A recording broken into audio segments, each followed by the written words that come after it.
Hello, this is John Harder here, and in this video I want to talk about your inner world. Now, maybe you haven't really thought of it in terms of having an inner world, but the fact is that your outer world always shapes to whatever your inner world is.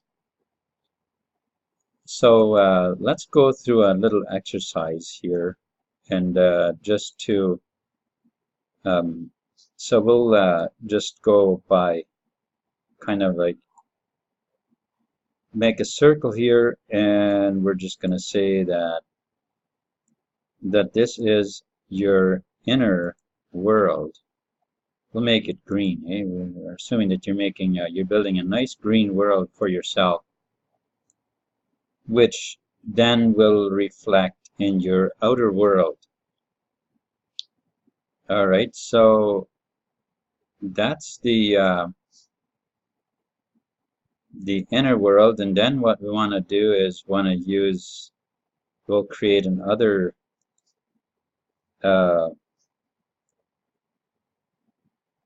layer here, as it were, and what we want to do here is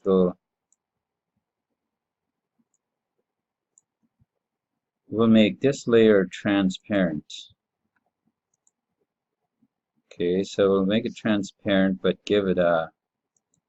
we'll give it a border.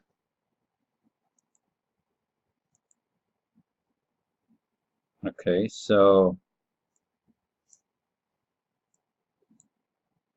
there we are.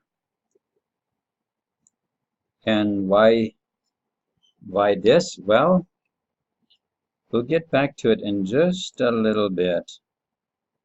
But let's do another. Maybe this will automatically have the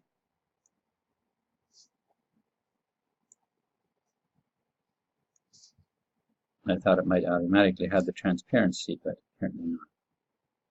Okay, so we'll give that its transparency as well.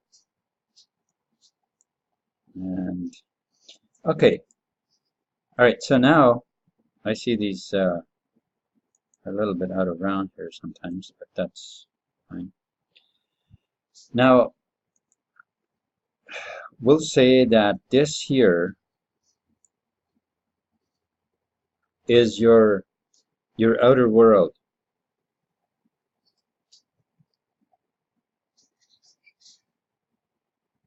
Okay, so that would be your outer world. And it will shape depending on what goes on, actually depending on what goes on over here. Now, forgive me if this video ends up being a little bit long, but as you go through life and as you sort and sift through all of the wanted and unwanted out in the world, whether you are looking at websites, whether you are out in a shopping mall, whether you are maybe looking for a vehicle to buy, it doesn't matter where you go, where you are, you always see other people, you see situations, you see maybe you see a mother yelling at her child, maybe you see a child misbehaving, and you see a loving mother's response or a father's response to that child, but you observe. So you observe constantly, you observe. Now, this is what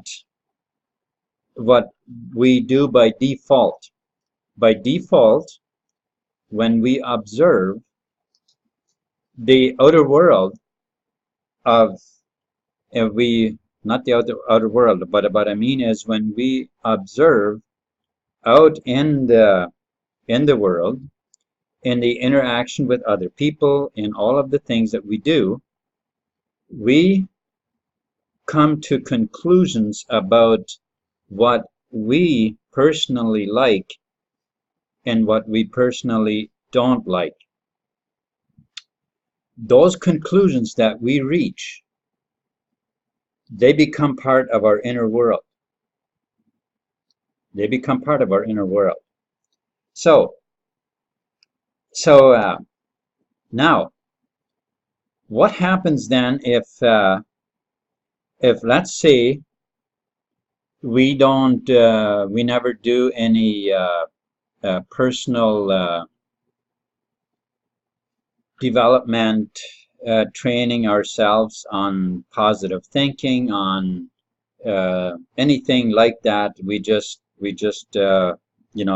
observe, and then whatever shows up in our life, then we react to what shows up in our outer world. Outer world, we'll call that after manifestation. The inner world is prior to manifestation. Okay, so let's just actually, maybe I have a little bit small.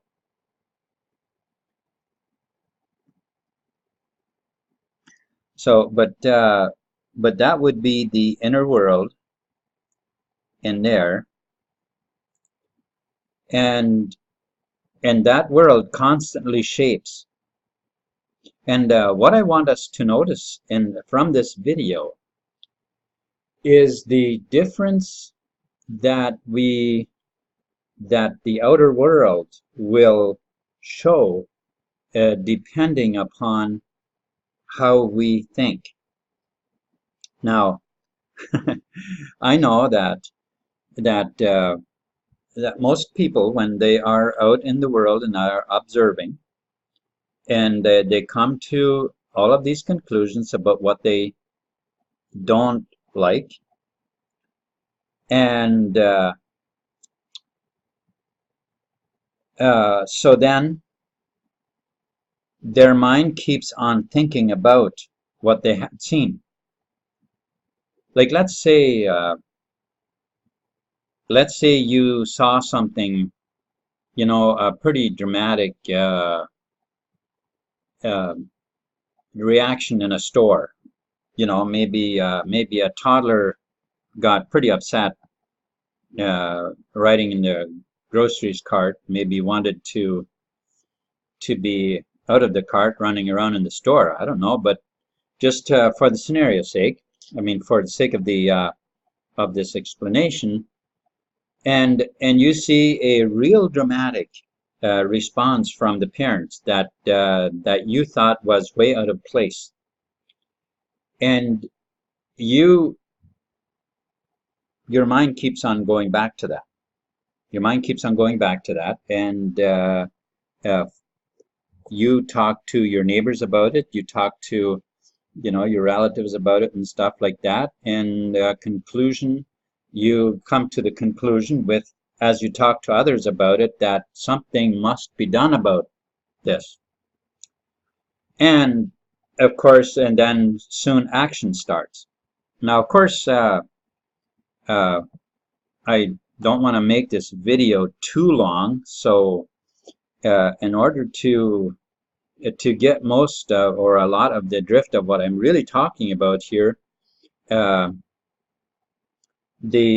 will be a good explanation in the post, the corresponding post to this video. So there you will get if you read that, you'll probably get a little clearer than this short video. But as you think about what you've seen, and as you keep on reacting, because that is what that is, it's a reactionary thought that you have about what you have seen. And so the response is, this is what many times happens, that people go and they take some sort of action. They will maybe go to a legal office or what to create a complaint about what they've seen, and and then try to get a course of action to be directed towards the unwanted. Now, the one of the things that's really in the forefront here is unwanted or wanted, because you always come to conclusions about everything about every subject, should we say, out there in the world. Every subject. You look at vehicles, you see vehicles you don't like, you see vehicles that you do like. And then there's vehicles that you wonder, why would they ever even bother making a vehicle like that? And yet, you see somebody driving it. So that's obvious that your thought about it is only an opinion. It's nothing more than an opinion. And so is obviously everybody else's. But if you can get what I'm saying here is that we don't all think like that. We think that everybody should be thinking the way I think. What I think about things, that's what is proper. What other people think, or how they see things, that's all messed up. But the reality is that all the while you're thinking about wanted or unwanted, you are shaping your inner world, which will express itself in the outer world. Now, I want to say something here that you're going to have to really focus upon and bring to the forefront of your thinking if you're going to make sense of it. Okay? And that is that as you're shaping your desires, your true desires, your true conclusions about what matters to you and what you want, and so on. Your inner world. There are many subjects where your inner world does not see things the way you see them, the way you as your body way of thinking sees it. Your fleshly being sees it different than your spiritual being. And you might if this way of thinking is new to you, you might actually even disagree at first. But I think if you come to the realization of what I'm really talking about, then it will begin to make sense to you if you give it some good, if you give it a chance to take root. Now, your inner world has there is a shape that it takes, which are your actual desires. And those desires are the desires that come to you when you daydream, when you're not observing necessarily, but when you're in a state of where you don't really put physical effort into thinking or taking any sort of action.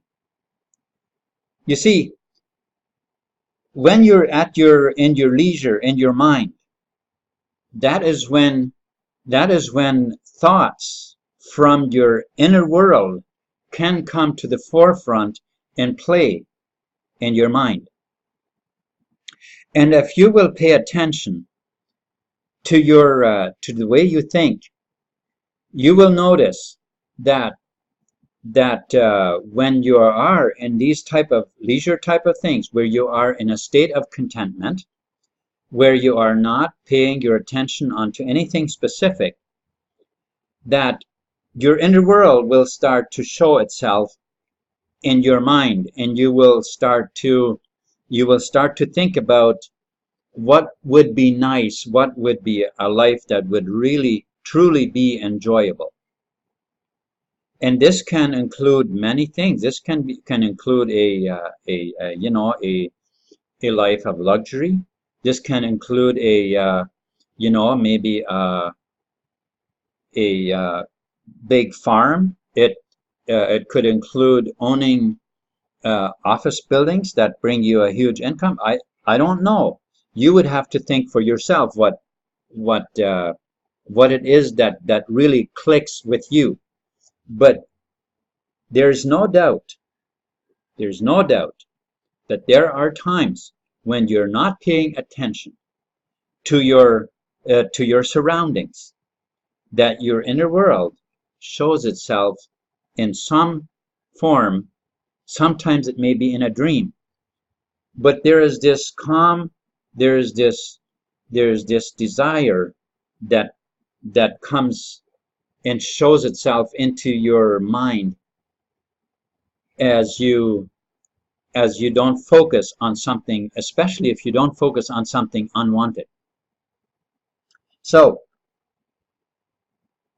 but then as you focus, and as you again notice and observe the unwanted, it goes away, and your time again, you're back to your normal self. And then you start thinking to yourself, why would I even think such things, as living debt free, or as having some huge income, or maybe having that farm that I dreamed about, or that I've always dreamed about, or any of those things, because because I can't attain it anyway.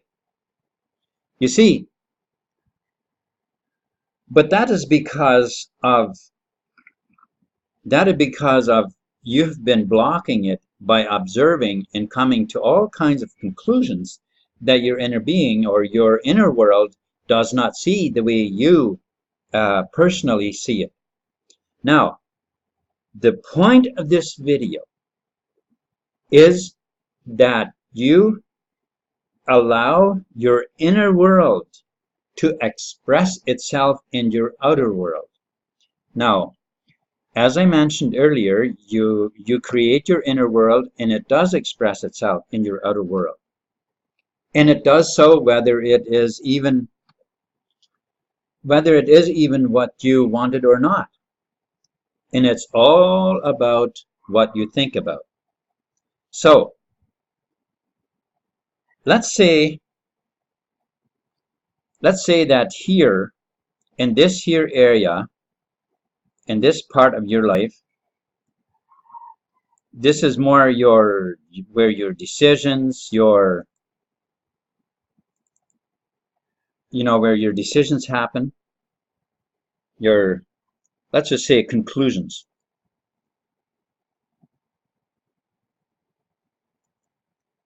Okay? You're thinking. You're thinking. Your feelings.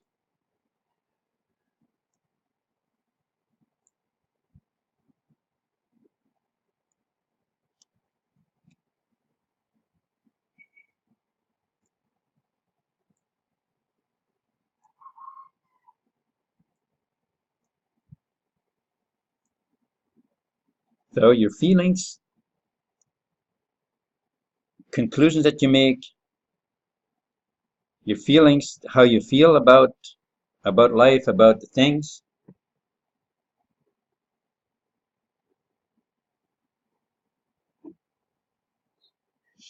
and also your desires, the things that you want in life, when you think about how you want your life to be.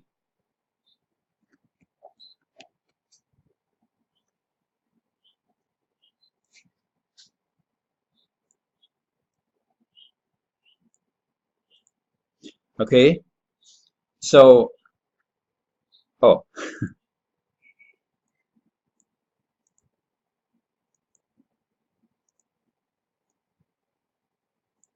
Okay. Yeah. So that is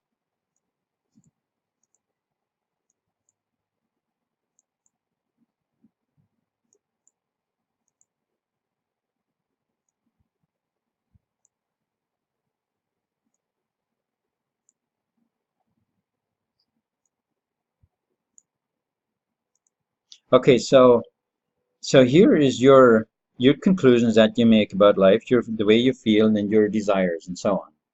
Now, if you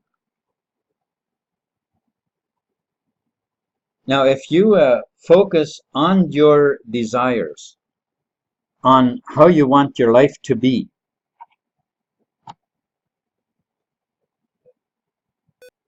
and this here part, if you focus on that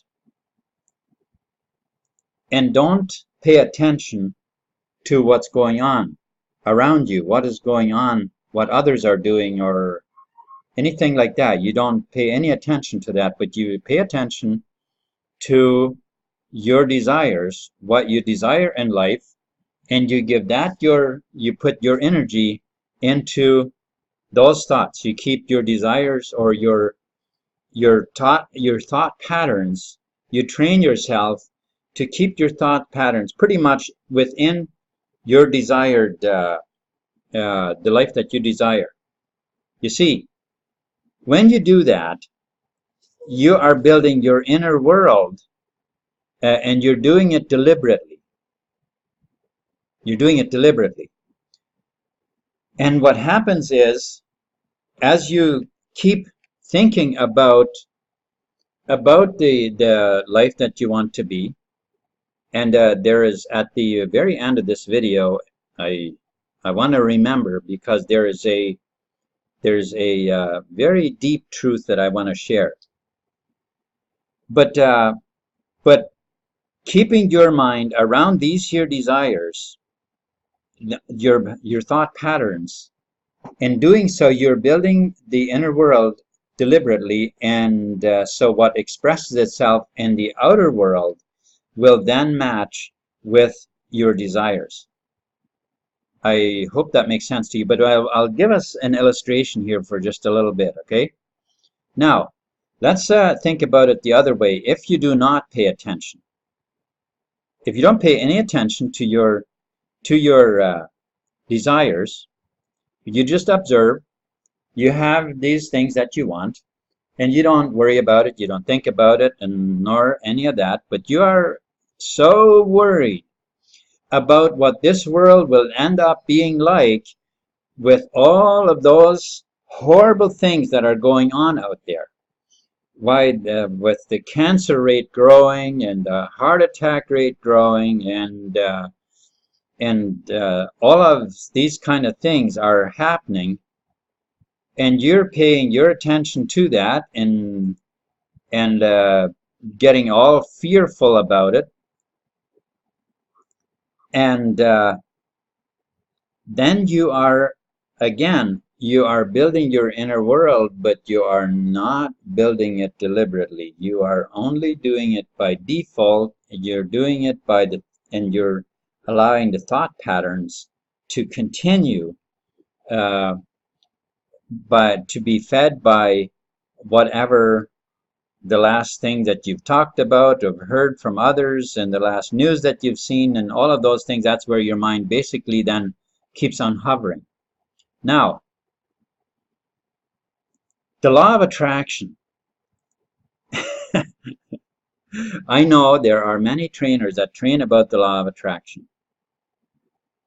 And the law of attraction, it doesn't coerce anything. There is never that, it never injects anything into your life that you don't want, or that you don't initiate yourself. It never happens. But what does happen is that the law of attraction is very, very good and very efficient at building momentum. And you can feel this yourself. If you haven't paid attention to it, you will. If you will start paying attention, you will feel the momentum that the law of attraction will build around your thoughts. let's say you're one of your relatives has been uh, pissing you off again and again, and you're really getting to the point where you're going to just not take it anymore. Well, if you keep on that path with your relative or friend or whatever, maybe it wouldn't be much of a friend if that was the case, but if you keep on that path with that, this will literally get to the point where it can get dangerous for one or the other of you. Actually, quite easily. But we'll talk about that in a. What I mean in this here case is physical, because sooner or later, if you don't change your thinking or your attention uh, to it, then what can happen is that you could end up taking action that later you might be sorry for. This has been the case so many times. But the thing is, your attention is on something that you don't want. Your attention is on something that you don't want. And the law of attraction, every time you put your attention on it, builds more momentum around that. And once you have paid so much attention to it and built so much momentum around it, eventually it gets to the point where you end up taking some uncontrollable action, even something that you really did not mean to do. This happens very, very often. This happens to a lot of people because they do not understand that by giving more attention to the subject, that they are flowing energy to it. Because you are a constant generator of energy. You constantly, not really a generator so much as what you do is you flow the energy. Because the thoughts, they just come. They come continuously. Law of attraction makes sure that there's always another thought that very closely matches the thought that you're currently thinking. It always makes sure that there is another thought that is very close to it, and another, and another, and another, and another, and momentum builds around that subject. Now, that is how you create something you don't want. Now, I want to give us another scenario about something that you don't want, and this happens, oh boy, this happens so much in the world. Okay? It's very simple, but it might throw you for a loop if this is completely new to you. Now, here it is. People are fearful of a heart attack, of cancer, of terminal diseases. And doctors are ever looking for cures for disease, more disease, they're looking for cures. What they don't realize is that as they keep on looking for cures, the law of attraction will always make sure that there are more diseases than what they can find cures for. Because the law of attraction will always stay ahead of you in momentum. It doesn't matter what subject you are on. There is no way that you can ever catch up to the law of attraction, that you will get ahead of it. That will never happen. So the law of attraction will always stay ahead. And that's why there is always, always, always more diseases than what the doctors are able to find cures for. That's because the law of attraction does what it does best.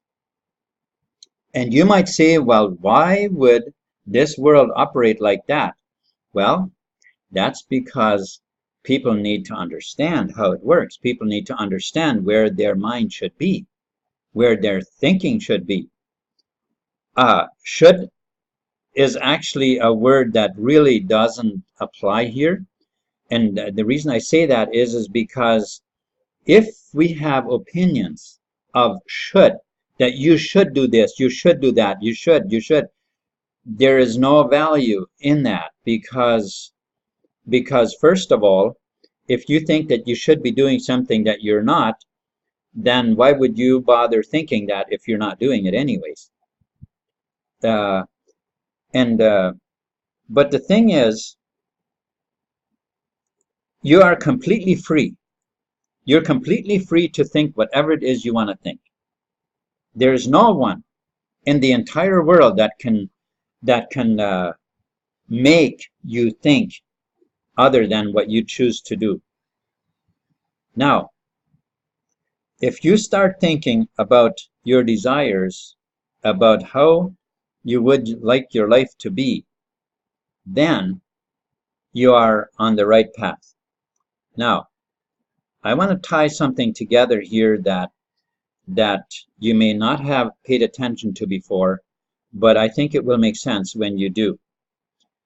All right, so now whenever you pay attention, whenever you think about lack, or you think about diseases, or you think about, the heart attacks and all of those things that you're fearful of, you don't feel good. You don't feel good. Your feelings are an instant indicator that your thoughts are not on the subject that you want it to be on. And you say, well, maybe you say, well, but I do want to think about that. Well, do you? Well, because it's not in your best interest to do so if you want to be healthy and wealthy and well, because you are the creator of your experience. And if you pay attention to these fearful thoughts, if you put your attention on that, you are directing energy to it, and your feelings are your indicator that you're directing energy away from the life that you are desiring. So now, if you start paying attention to the things that I was mentioning before, to your desires, the world that you would love to have, that you would love to live, you start paying attention to that and pay no attention to the things you don't want. Now you're directing the energy to the things that you do want, and when you do, you feel good. When you do, you feel good. Your feelings are the indicator. They are your indicator as to where you are directing your energy. So, what world do you want to build? I mentioned before that there is something that I want to point out at the end of this video, and I think it's time that I do that. You have a connection with your inner being, or your God power, however you want to put it, and that is where your inner world is. And whenever you create, or whenever you direct energy to subjects that make you feel bad, you are in that moment not in alignment with your inner world. You are pinching off the connection to your inner being, or to your God force. You are pinching that off to some extent, and therefore you are feeling the discord of it. That is what your feelings are letting you know, that you're not in agreement with, like, let's say you're thinking about cancer and you feel bad about that because you're thinking about it. Well, your feelings, they are in that moment indicating to you that your inner being, or your inner world, does not see it the way you do, because it sees a world without cancer, and you're seeing it with cancer. There's your discord. There's your discord. So who should change? Who should change? Don't you want to build the world that you desire? Well, it's your decision. It's your decision what you want to build, right? It's entirely up to you. Okay, so there was a quote that had been stated by, and I don't remember and the name now, and I did not think of looking it up prior to this video. And maybe you have heard it, maybe you already know who it is, but I'll just have to leave out who wrote it because I don't remember or who said it. But it was like this.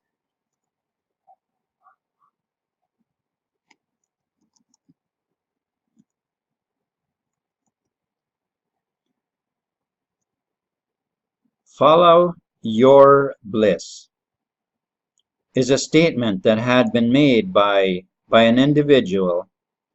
The best advice that's ever been given to humanity is to follow your bliss.